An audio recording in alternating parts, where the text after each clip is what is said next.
Hello, friends. Can you believe spring is almost over? It's only now, in May, that I've managed to see the sun a little, and my flowers are absolutely delighted. This has been one of the coldest, most grey and rainy springs I have known here in Paris, and I find myself more and more in tune with nature as the years pass. This means that all the unusual patterns of weather can somewhat make me lose my balance, so finding my perfect ritual and sticking to it is absolutely crucial. If I say that the rain motivated me to build an English-inspired cocoon, it would be only half of the story, when in fact, it all began like this.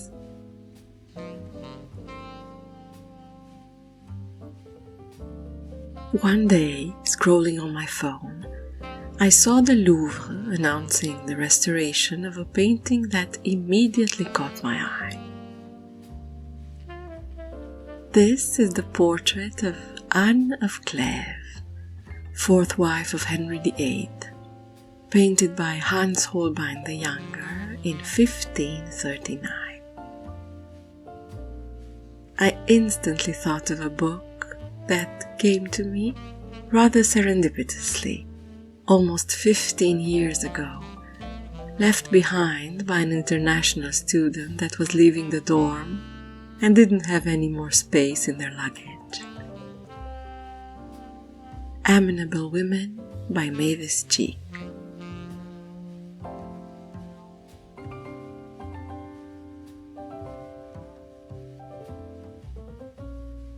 The portrait was on the cover, and it was, in fact, rather murky compared to the freshly restored canvas. This called for a reread, and an even more fascinating one than the first time around. I was mesmerized. Mavis Cheek constructs two parallel stories, linked by the immortal feminine bond of sisterhood.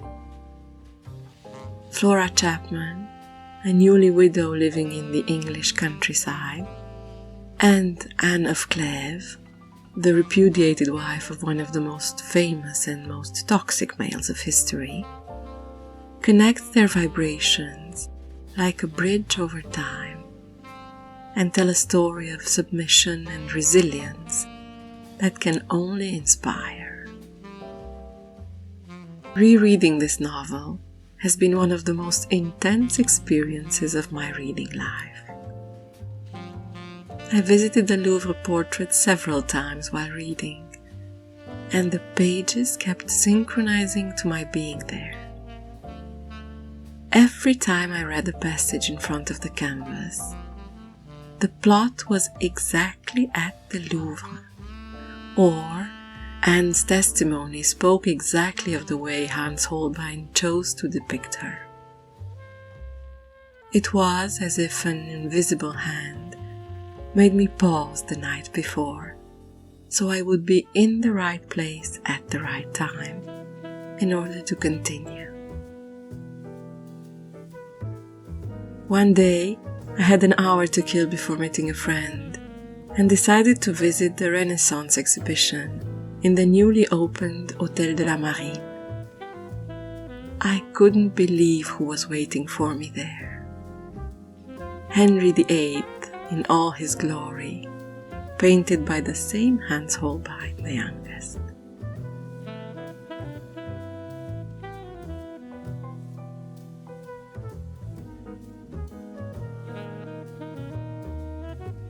And to think I had forgotten how the book ends. The attendant stands in front of her, his head on one side, as if seeing her for the first time. "There's been a lot of interest in you just recently," he says. "So it's good that you're back. In fact, there has been so much interest in you that there is talk, only talk at this stage, mind, that you may even be cleaned now. Then we'll see what you're really like beneath those years of neglect.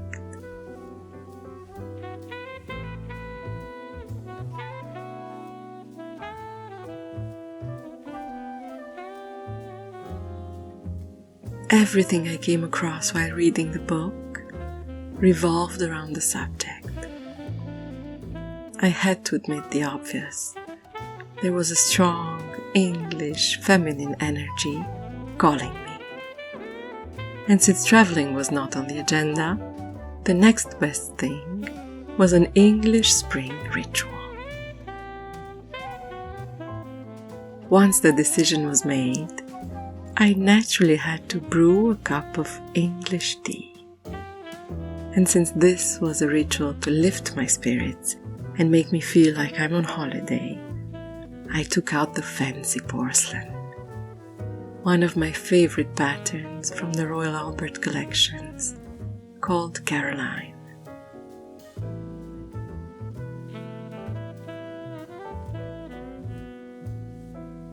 As for the tea, Fortnum & Mason are always a special treat.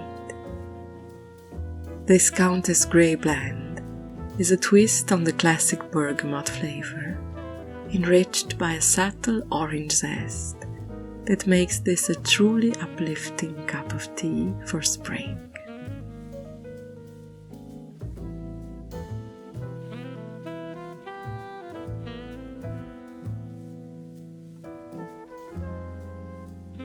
It made me feel light and lively, so I needed to choose a book that paired with my mood. And did I?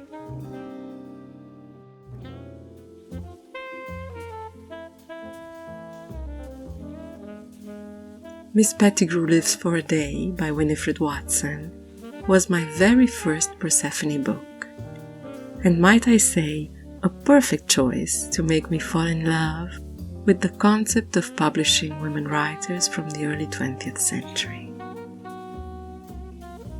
This was a novel that felt like a play set in a cheeky fashionable theatre in the glory days of London in the interwar era. A middle-aged governess sent by her employment agency to work for a nightclub singer is only the beginning of this hilarious series of mishaps.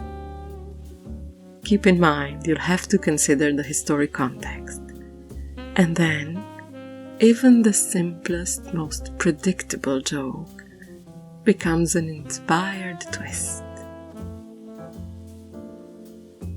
I loved the original illustrations that completed the theatrics and made the whole reading experience such a light and joyful moment.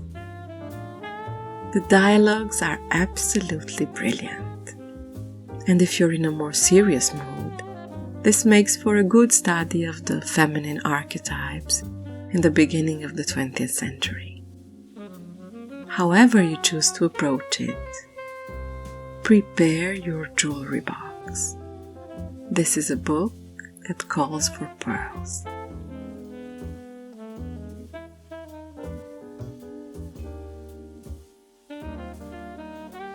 But let's not forget, Miss Pettigrew is a simple woman. With or without her pearls, she must think of lunch. With that in mind, I made one of the most famous English light lunches, a Scotch egg. Why Scotch? The explanations vary, but one thing's for sure, they are not Scottish if that's what you were thinking.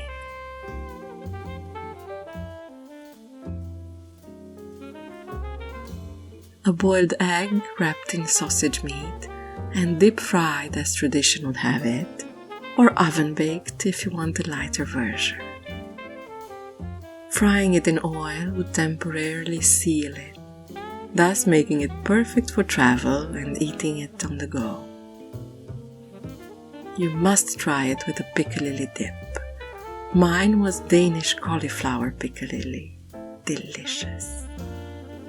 And a fresh salad on the side to make it into a meal. Eggs are the quintessential spring food, and this is such an easy way to make them a bit more special. Not to mention imagining you're eating this from a posh picnic basket in a carriage on your way to a Yorkshire estate, let's say. Dream travel through food, my friends.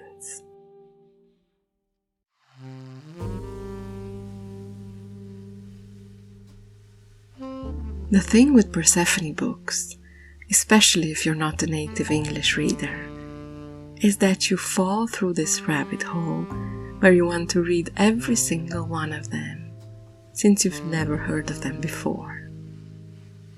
I binged just a little and continued my exploration with Molly Panther Downes' short stories collection, Good Evening, Mrs. Craven.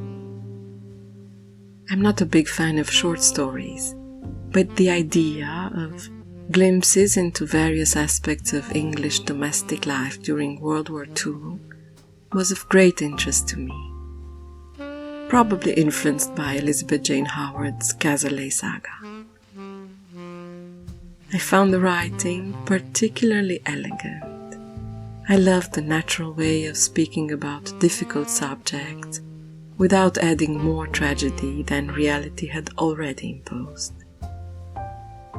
I was afraid that jumping from one story to the other would make it hard for me to engage with the author.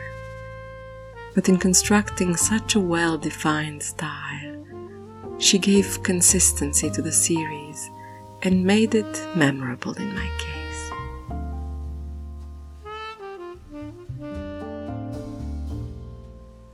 My last choice of novel was no doubt influenced by the wartime stories.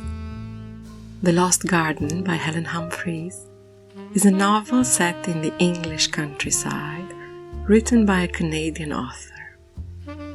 Proves to show that England keeps inspiring writers and readers alike.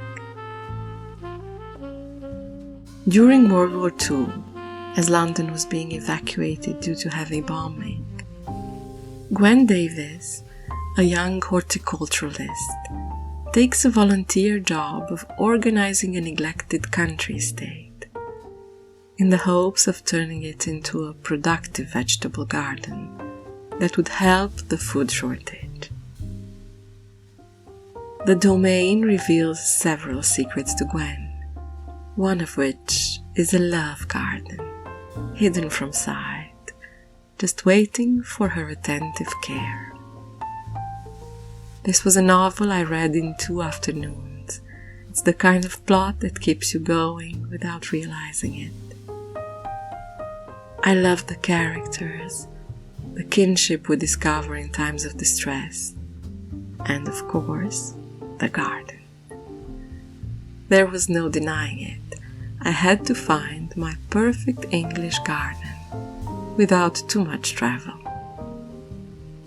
Thankfully, even if the French are not the biggest fans of anything English, the Jardin à l'Anglaise, English landscaping in its essence, was quite fashionable in the early 19th century.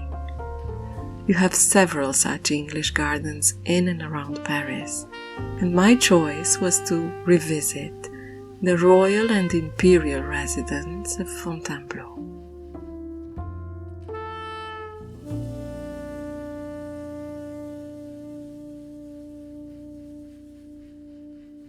The interiors are exquisite, and they have the rare advantage of presenting French history from the Renaissance up to the Empire. I highly recommend the visit.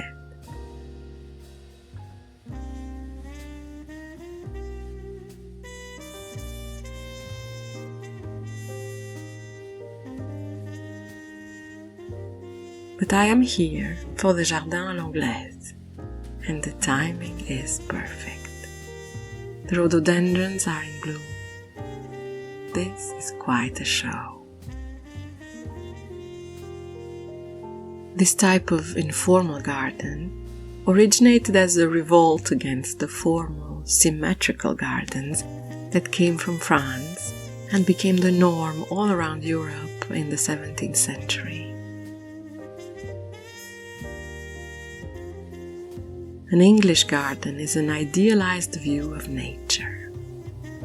You often have a lake and gently rolling lawns, a natural or artificial creek, with bridges that create an idyllic pastoral landscape. What better way of closing my English spring ritual on the first truly warm day of the year as I slowly transition into summer.